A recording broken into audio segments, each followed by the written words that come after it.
Next to me today is a 2015 Dodge Challenger Scat Pack, and this is an absolute American muscle icon. Now to start, I want to talk about the size of these things. They're known for being boats. Obviously, they're known for being horribly sloppy, not precise handling cars. But the sheer size of this car. I'm about 5'11". There is so much room here. You have seating in the back, which we'll get into later. There's room back there. Just getting inside the car, you just see truly how long it is for a two-door car. Also, let's talk about styling for a second. Dodge said, if it ain't broke, don't fix it. So from 2008 all the way to 2023, it's the same chassis, the same Dodge Challenger look. But when this first came out in 2008, it was just an amazing answer to the competitors like the Mustang and the Camaro that came out. This bad boy was, it was quite an icon. I do want to point out that these are Hellcat wheels, and these are not the wheels that you get with the Scat Pack from the factory.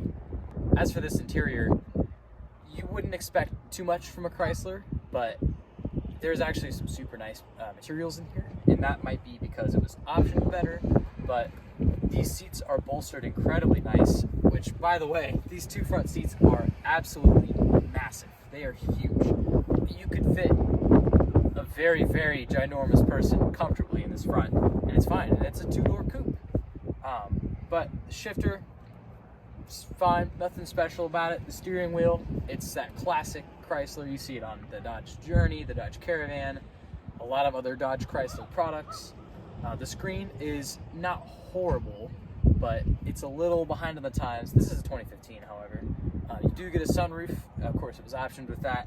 2 cup holders, and it's pretty comfy, pretty cozy.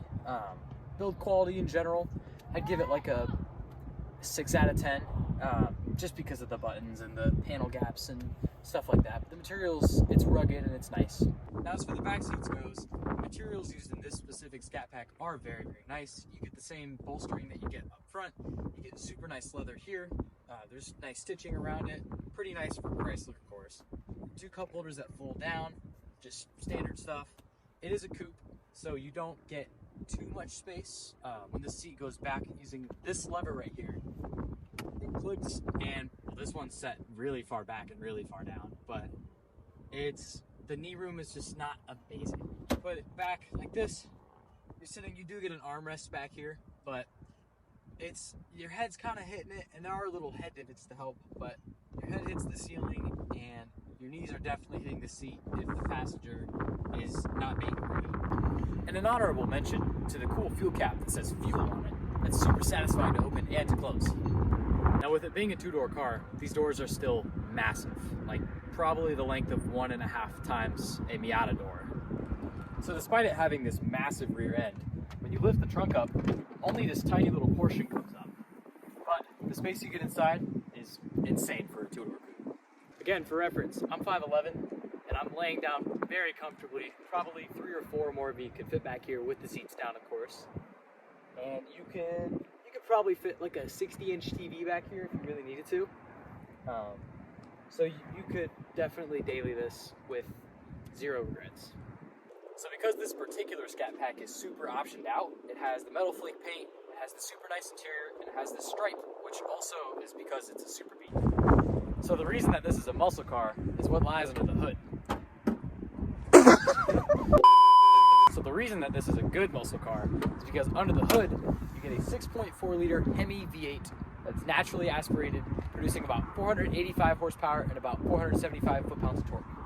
Now there's not a whole lot going on under here. The hood is pretty long is what you notice first, but other than that, the only thing you got to worry about with these engines is excessive idling, and when you start them up, they kind of frighten you every time because they tick a lot, and you get them past 150,000 miles. If you found one on Marketplace, I wouldn't trust it just because they're not indestructible, but they're really fun. So because it's a Dodge, it's going to come with a pretty kick-ass exhaust from the factory, and let's just hope it has a good start.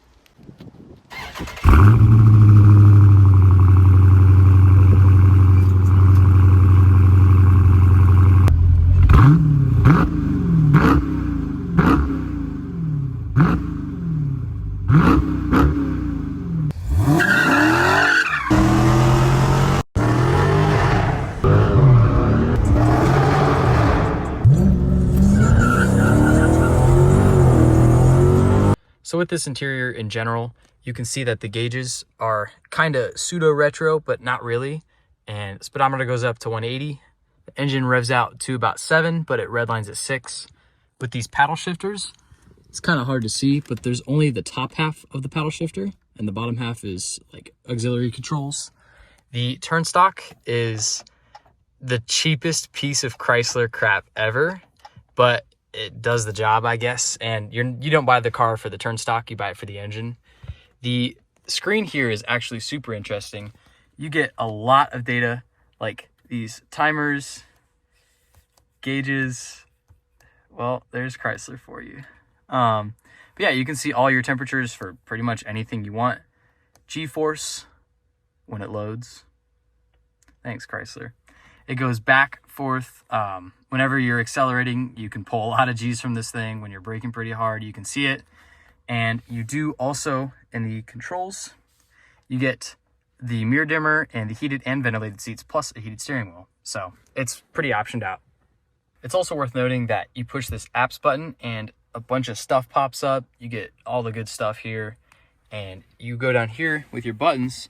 You have the traction control, which to really turn off, you have to hold it for forever. You have a backup camera that's actually built in there. And you push Super Track Pack. And you can adjust what your launch control settings are, which is a super cool feature for a 2015 Chrysler. All right, so driving the Dodge Challenger, initially, the very first thing you notice is the sheer size of the thing.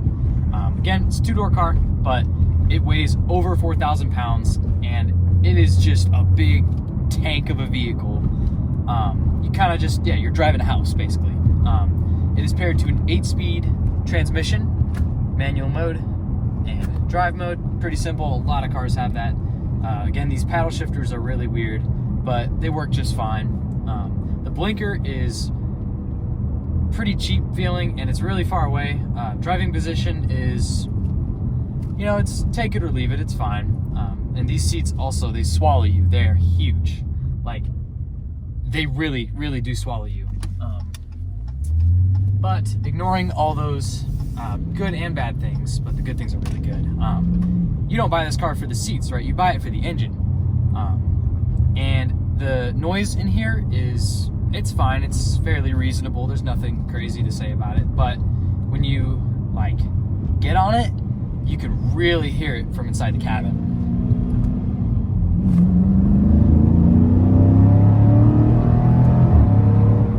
Golly.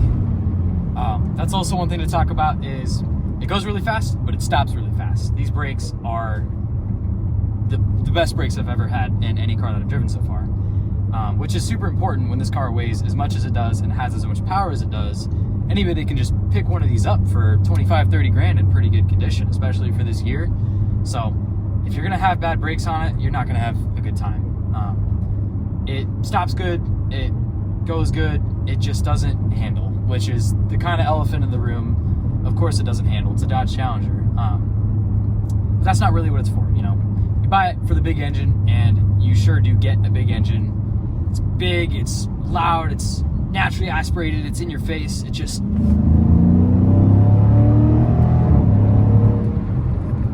goes. That's just what this thing does.